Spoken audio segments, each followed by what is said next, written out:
Legal professional ethics and court craft के paper में जो तीसरा क्वेश्चन है वो है discuss the constitution power and function of state bar council. राज्य विधिक परिषद की संरचना, शक्ति और कार्य की विवेचना करें। तो बार काउंसिल के बारे में तो आपने ज़रूर सुना होगा, लेकिन इसको आंसर कैसे फॉर्मेट करना है, कौन कौन से वाद ज़रूर लिखने, कौन कौन सी धाराएं एकदम कंपलसरी लिखनी है और सबसे सिंपल और आसान लैंग्वेज में कैसे आप ये आंसर लिख सकते हैं, वो सारी चीज़ें मैं आज आपको बताने वाली हूँ। Hello students, welcome back to my class. तो चलिए शुरू करते हैं क्लास। सबसे पहले ये जो स्टेट बार काउंसिल है ये किस लिए है, क्योंकि जितने भी अधिवक्ता, वकील जो भी हैं वो कहाँ पे अपना नामांकन करवाते हैं, इसी बार काउंसिल में करवाते हैं। तो अधिवक्ता अधिनियम दो प्रकार के परिषद का बताती है। एक होता है राज्य विधिक परिषद यानी स्टेट बार काउंसिल, और एक होता है भारतीय विधिक परिषद यानी इंडियन बार काउंसिल। और इस अधिनियम की धारा 3 में ही राज्य विधिक परिषद का उपबंध किया गया है और अधिनियम की धारा 4 में भारतीय विधिक परिषद का उल्लेख किया गया है। इसमें एक वाद है, bar council of Himachal Pradesh बनाम एडवोकेट जनरल के मामले में हिमाचल प्रदेश उच्च न्यायालय द्वारा कहा गया कि विधिक परिषद एक कॉर्पोरेट बॉडी है और इसका शाश्वत उत्तराधिकार है। किसी भी सदस्य की अवधि समाप्त हो जाने मात्र से इसका उत्तराधिकार का अस्तित्व समाप्त नहीं होगा। ये एक वाद लिख देने से आपका इंट्रोडक्शन जो है ना वो काफ़ी सॉलिड हो जाएगा। कौन सा वाद है? Bar council of Himachal Pradesh बनाम एडवोकेट जनरल। ठीक, अब हम चलते हैं राज्य विधिक परिषद यानी स्टेट बार काउंसिल, क्योंकि ये तो हमारा इंट्रोडक्शन था। अब अधिवक्ता अधिनियम 1961 की धारा 3 में प्रावधान किया गया कि राज्य विधिक परिषद की स्थापना की जाएगी। कौन सी धारा है? धारा 3। और अधिनियम कौन सा? अधिवक्ता अधिनियम 1961। प्रत्येक राज्य में एक बार काउंसिल होगा जिसको शाश्वत उत्तराधिकार मिलेगा।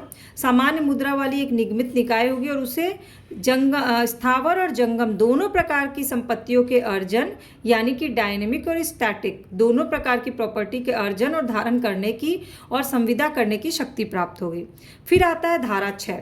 धारा 6 के अनुसार जो स्टेट बार काउंसिल है वो अपनी नामावली में अधिवक्ता के रूप में व्यक्ति को प्रविष्ट करेगा, लेकिन उनके अधिकारों के विरुद्ध अगर कोई औचार का मामला आता है कुछ भी, तो नामावली को रद्द भी कर सकता है। उनके अधिकारों और विशेषाधिकार के हितों की रक्षा करने के लिए कानून में सुधार का भी काम कर सकता है और साथ ही साथ निर्धनों को, गरीबों को विधिक सहायता प्रदान करने का आयोजन भी कर सकता है।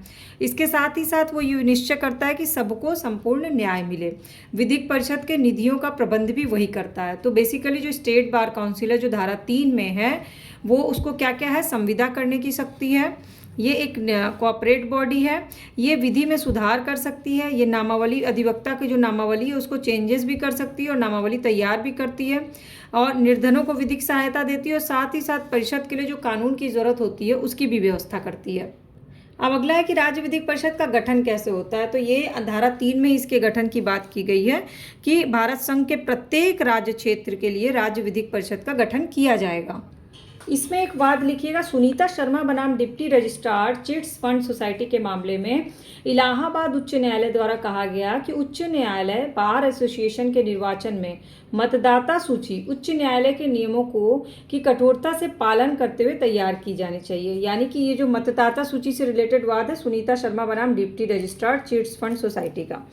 अब अधिनियम की धारा 3 की उपधारा 2 के अनुसार राज्य विधि परिषद निम्नलिखित सदस्यों से मिलकर बनेगी। कौन कौन बनाता है? पहला, दिल्ली राज्य विधिक परिषद की दशा में भारत का अपर महा सॉलिसिटर जनरल, असम, नागालैंड, मेघालय, मणिपुर, त्रिपुरा राज्य की दशा में और असम, मणिपुर, मेघालय, नागालैंड और त्रिपुरा का महाधिवक्ता पदेन।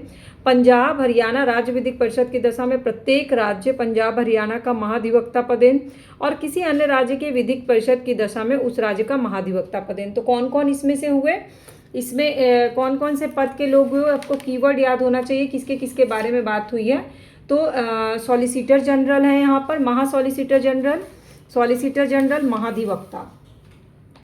इसके बाद है 5000 से अधिक के निर्वाचन मंडल वाली राज्य विधिक परिषद में 15 सदस्य, 5000 से अधिक में 10,000 से अनधिक वाले निर्वाचन मंडल राज्य विधिक परिषद की दशा में 20 और 10,000 से भी अधिक निर्वाचन मंडल वाले स्टेट बार काउंसिल की दशा में 25 सदस्य जो राज्य विधिक परिषद की निर्वाचन नामावली में अधिवक्ताओं में से आनुपातिक प्रतिनिधित्व पद्धति के अनुसार एकल संक्रमित मत पद द्वारा निर्वाचित होते हैं। मतलब जिस जगह पे स्टेट बार काउंसिल बन रहा है वहाँ की जनसंख्या के आधार पर स्टेट बार काउंसिल के सदस्यों का निर्धारण किया गया है, जो चुने जाते हैं आनुपातिक प्रतिनिधित्व पद्धति के अनुसार एकल संक्रमणीय मत द्वारा। पर ऐसे निर्वाचित सदस्यों में यथासंभव आधे के निकट सदस्य ऐसे नियमों के अधीन रहते हुए भारतीय विधिक परिषद द्वारा इस निर्मित किए जाए ऐसे होंगे जैसे किसी राज्य नामावली में कम से कम 10 वर्ष तक अधिवक्ता रहे। कौन सदस्य बनेगा? जो 10 वर्ष तक प्रैक्टिस कर चुका हो। 10 वर्ष की अवधि की संगणना करने पे वो अवधि भी शामिल होगी जिसके दौरान ऐसा व्यक्ति भारतीय विधिक परिषद अधिनियम 1926 के अधीन नामांकित अधिवक्ता भी रह चुका। अगर किसी ने इंडियन बार काउंसिल में अपना रजिस्ट्रेशन करवा चुका है तो भी वो 10 वर्ष के उसमें वो भी टाइम पीरियड काउंट हो जाएगा। फिर धारा 3 की उपधारा 4 के अनुसार कोई अधिवक्ता उपधारा 2 के अधीन निर्वाचन में मतदान करने या किसी अन्य राज्य विधिक परिषद के सदस्य के रूप में चुने जाने सदस्यों के लिए तब तक योग्य होगा जब तक उसके पास ऐसी योग्यता हो, सारी शर्तें पूरी करता हो और उसका नामांकन हुआ हो, नियमों के अधीन उसका नामांकन हुआ हो, समय समय पे उस नामांकन प्रक्रिया को पुनरीक्षित किया गया हो। धारा 3 के उपधारा 5 के अनुसार कोई भी बात जो अधिवक्ता के ये एक्ट प्रारंभ होने के किसी सदस्य के प्रभाव में नहीं डाली जाएगी, पर ऐसे प्रारंभ के पश्चात प्रत्येक निर्वाचन परंतुक को बनाने के लिए भारतीय विधिक परिषद द्वारा बनाए गए नियमों के अनुसार ही किया जाएगा। तो बेसिकली जो राज्य विधि परिषद के जो भी सदस्य होंगे वो कहाँ के नियम फॉलो करेंगे? भारतीय विधिक परिषद के फॉलो करेंगे। अगर वहाँ रजिस्ट्रेशन हुआ है तो वहाँ से ही उनका ईयर 10 साल का जो प्रैक्टिस है वो काउंट होना शुरू हो जाएगा। यहाँ एक चीज़ ध्यान रखना कि अधिवक्ता अधिनियम की धारा 27 में बोला गया है कि कोई भी राज्य विधिक परिषद किसी ऐसे व्यक्ति को अपने नामावली में अधिवक्ता के रूप में नहीं देगा जिसके नाम को पहले ही किसी राज्य के विधिक परिषद में दे दिया गया है या पहले ही किसी राज्य परिषद ने देने से इनकार कर दिया। अगर किसी अन्य स्टेट बार काउंसिल ने मना कर दिया है तो दूसरा स्टेट बार काउंसिल उसको नहीं देगा। इसके बाद अधिवक्ता की नामावली की व्यवस्था जो है वो धारा 17 में की गई है, जिसमें कहा गया कि प्रत्येक राज्य विधिक परिषद अधिवक्ताओं की एक नामावली तैयार की जाएगी। नामावली तैयार करने की कुछ शर्तें हैं, कुछ नियम बनाने की शक्ति है।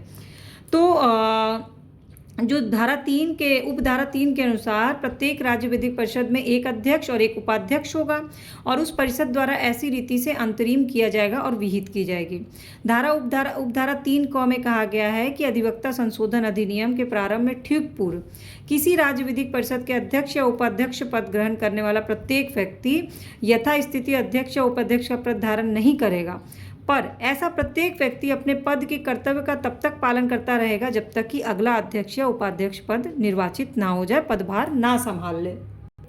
अब चलते हैं राज्य विधिक परिषद के कार्य कौन से हैं। तो अधिवक्ता अधिनियम 1961 की धारा 6 में है विधिक परिषद के कार्य के बारे में बताया गया है। पहला, अपनी नामावली में अधिवक्ता के रूप में व्यक्तियों को प्रवृत्त करना, ऐसी नामावली तैयार करना और बनाए रखना, अधिवक्ताओं के अधिकार, विशेषाधिकार और हितों की रक्षा करना, विधि में सुधार करना और समर्थन करना, विधिक विषयों पर विधि शास्त्रों और परिसंवादों का संचालन करना, पत्र पत्रिकाओं में लेख निकालना, विधि के निधियों का प्रबंधन करना, अपने सदस्यों के निर्वाचन की व्यवस्था करना और उसके अधीन विधिन परिषद को प्रदत्त सभी कृत्यों का पालन करना जो भी कानून में इसमें दिया गया है। पूर्वोक्त के कृत्य जो हैं उनके निर्वहन करते हुए सभी काम को करना। अब है राज्य विधिक परिषद की शक्ति क्या क्या है, ये भी उसी एक्ट में दिया 1961 के एक्ट में। पहला तो अधिवक्ता के रूप में नामांकित करने की शक्ति है जो कि धारा 24 में दिया गया है। नामांकन समिति में अपना प्रस्ताव रखता है और फिर नामांकित करता है। दूसरा है राज्य की सूची से नाम हटाने की भी शक्ति इसको है।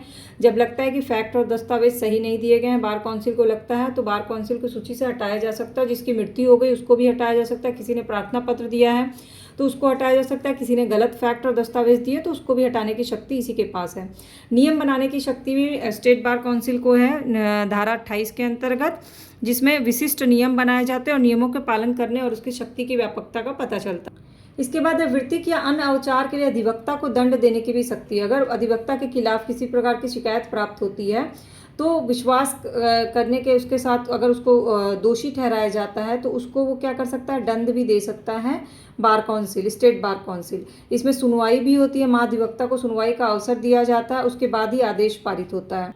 स्टेट बार काउंसिल चाहे तो शिकायत को खारिज भी कर सकती है, अधिवक्ता को दंड भी दे सकती है, अधिवक्ता के विधि व्यवसाय की अवधि को निलंबित भी कर सकती है, अधिवक्ता का नाम अधिवक्ता की राजीनामावली से हटा भी सकती है।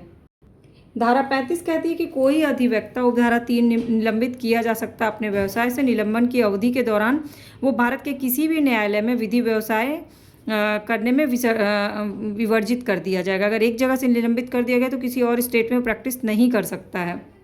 इसके बाद समितियों और कर्मचारियों की नियुक्ति करता है धारा 9 के अंतर्गत, जिसमें सहयोजित व्यक्ति होते हैं जिनका वो गठन करता है, सहायक समितियों का गठन करता है स्टेट बार काउंसिल। और फिर है लेखा को बनाए रखना और लेखा की परीक्षा करना। धारा 22 में दिया गया है कि वो जो भी रीति होगी उसमें रेखा को देखेगा, उसको चेक करेगा उसका, और समाप्ति पे यथाशीघ्रता से उसको फिर से ठीक करेगा। वित्तीय वर्ष की समाप्ति पर 31वें दिन के पश्चात नहीं। और भारतीय विधिक परिषद अपनी सेवाओं लेखाओं का एक प्रति जो है वो जमा करता है, केंद्रीय सरकार को भेजता है और राजपत्र में फिर वही जा करके प्रकाशित होता है। इस तरह से जो स्टेट बार काउंसिल का मेन काम था और कैसे स्टेट बार काउंसिल का गठन होता है, उसके सदस्य कैसे बनते हैं, उसके अध्यक्ष उपाध्यक्ष कौन कौन हो सकते हैं, उनका कार्य क्या और उनकी क्या शक्तियां हैं, ये हमने देख लिया।